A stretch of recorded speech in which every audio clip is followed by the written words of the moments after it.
Assalamualaikum warahmatullahi wabarakatuh. Berjumpa lagi dengan saya, Ika Rosida Cahyaningsih, guru SDN Kleregan 1, Kecamatan Geger, Kabupaten Madiun. Hari ini kita akan mempelajari tema 1, subtema 2, PB 3, pembelajaran ketiga. Sebelum pembelajaran dimulai, jangan lupa berdoa dulu ya anak-anak. Berdoa mulai. Berdoa selesai.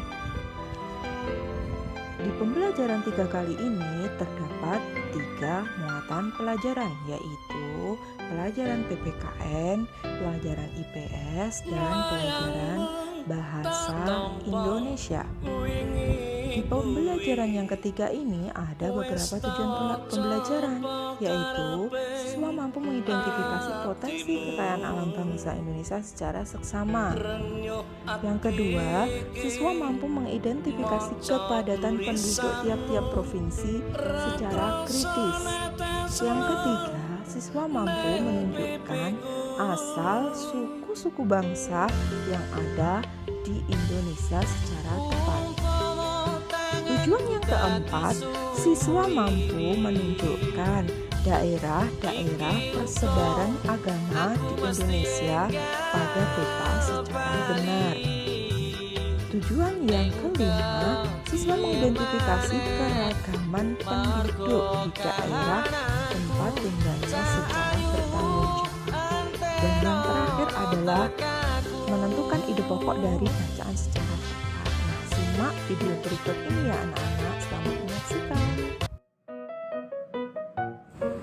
Siang ayah, apakah aku mengganggu? Tidak nak. Ada apa Vito? Ada yang bisa ayah bantu? Begini ya, aku teringat ketika ayah mengajakku ke puncak gunung dulu. Ternyata Indonesia memiliki berbagai kekayaan sumber daya alam yang luar biasa ya. Benar sekali nak. Dan tidak hanya itu, dengan jumlah penduduk sekitar 254 juta jiwa, Indonesia juga memiliki berbagai keragaman suku, adat, budaya, ras, agama, dan juga golongan nak.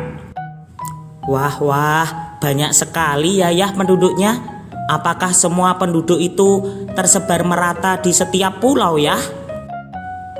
Baiklah Vito, untuk mengetahuinya, ayah akan tunjukkan kepadamu melalui kacamata virtual reality. Yes, ini yang aku tunggu-tunggu ayah. Wah, aku melihat gambar peta ya. Tapi kenapa warnanya berbeda dengan peta yang kemarin ya? Yang kamu lihat sekarang adalah peta tematik nak. Peta tematik? Apa maksudnya?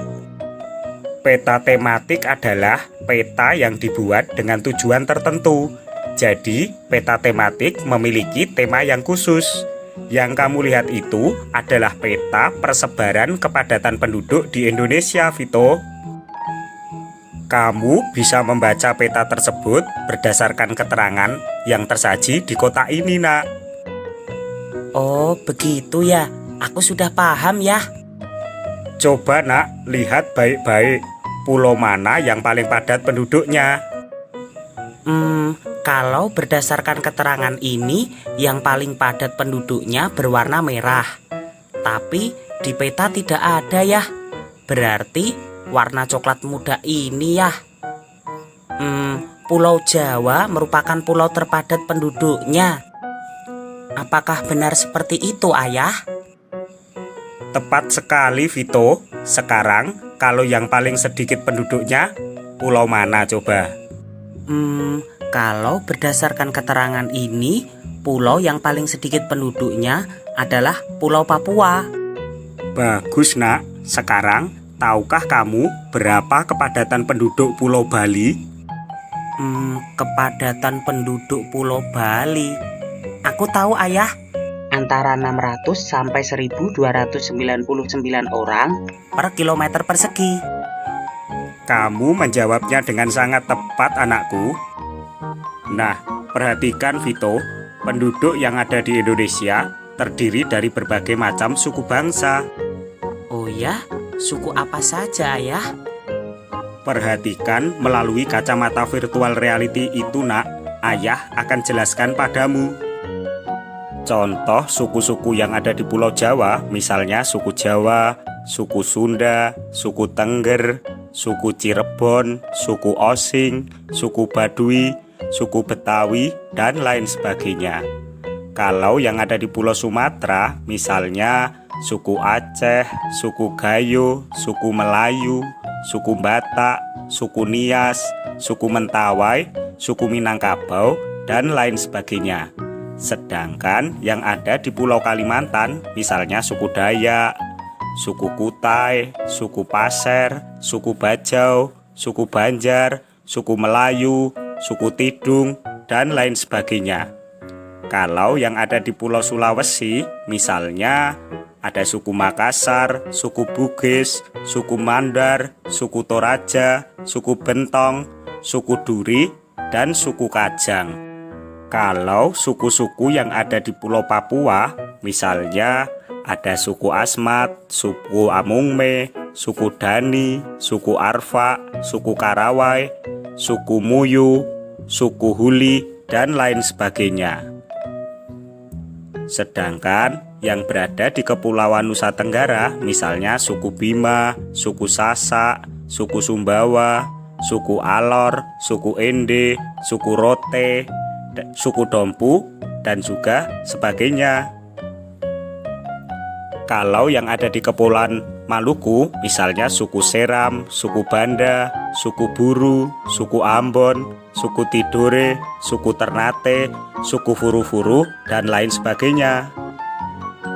Lalu, suku yang ada di Pulau Bali, yaitu adalah suku Bali dan juga suku Nyamaselam. Wah, aku semakin bangga dengan Indonesia ya. Ternyata Indonesia memiliki banyak sekali suku bangsa. Tidak hanya itu nak, Indonesia juga memiliki agama yang beragam. Saat ini ada 6 agama yang diakui pemerintah untuk dianut. Iya ya, aku tahu. 6 agama itu adalah Islam, Kristen, Katolik, Hindu, Buddha, dan Konghucu. Benar sekali yang kamu katakan anakku. Tapi aku masih bingung ya. Dengan adanya banyak agama di Indonesia, bagaimana cara menjaga kerukunan penduduknya?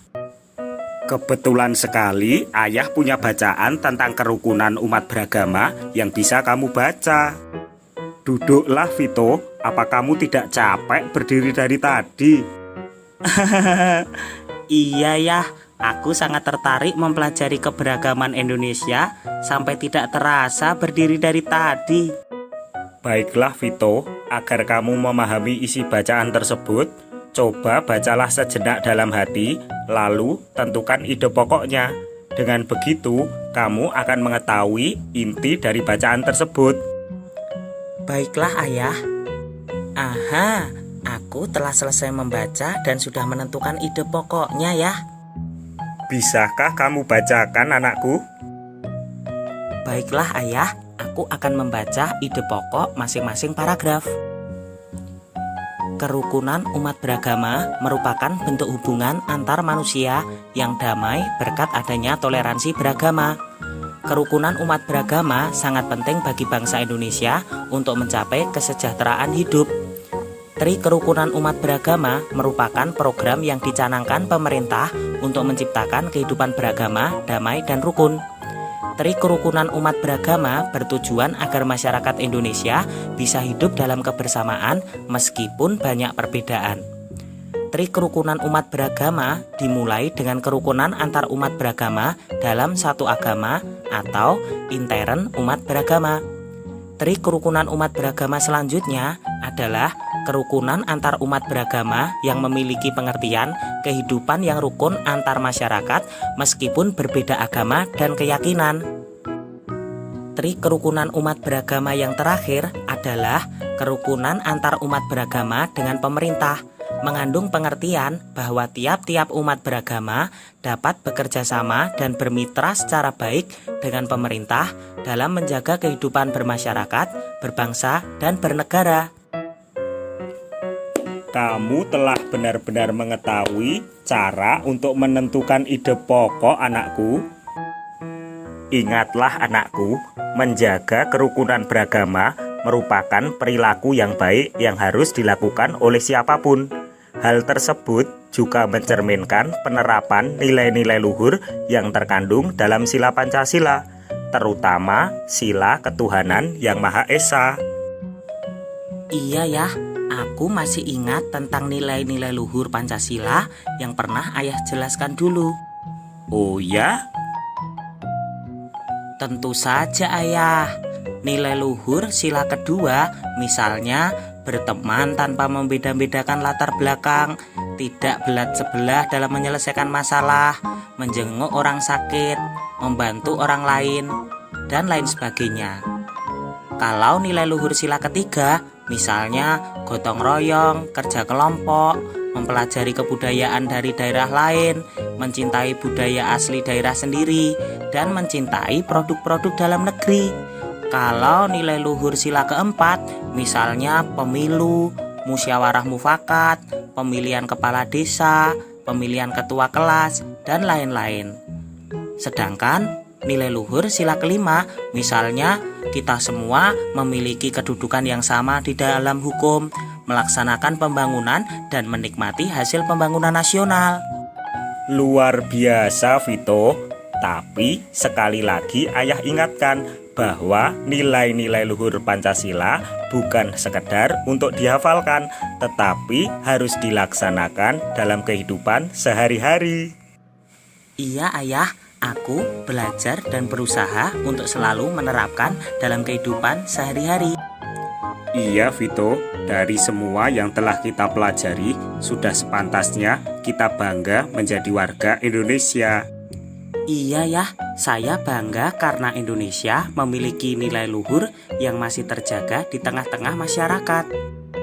Selain itu, kita juga harus bangga dengan luas dan letak wilayah Indonesia yang sangat strategis. Kita juga bangga dengan adanya keberagaman yang ada di Indonesia, baik suku, ras, agama, golongan, dan kebudayaan. Terima kasih atas semua penjelasannya, ayah. Nah, gimana anak-anak? Sudah menyimak video tadi kan? Bagaimana? Sudah paham atau belum? Jika ada yang kurang paham, silahkan ditanyakan ya. Terima kasih sudah menyimak dan menonton video ini. Jangan lupa jawab pertanyaan di link deskripsi video ini. Terima kasih.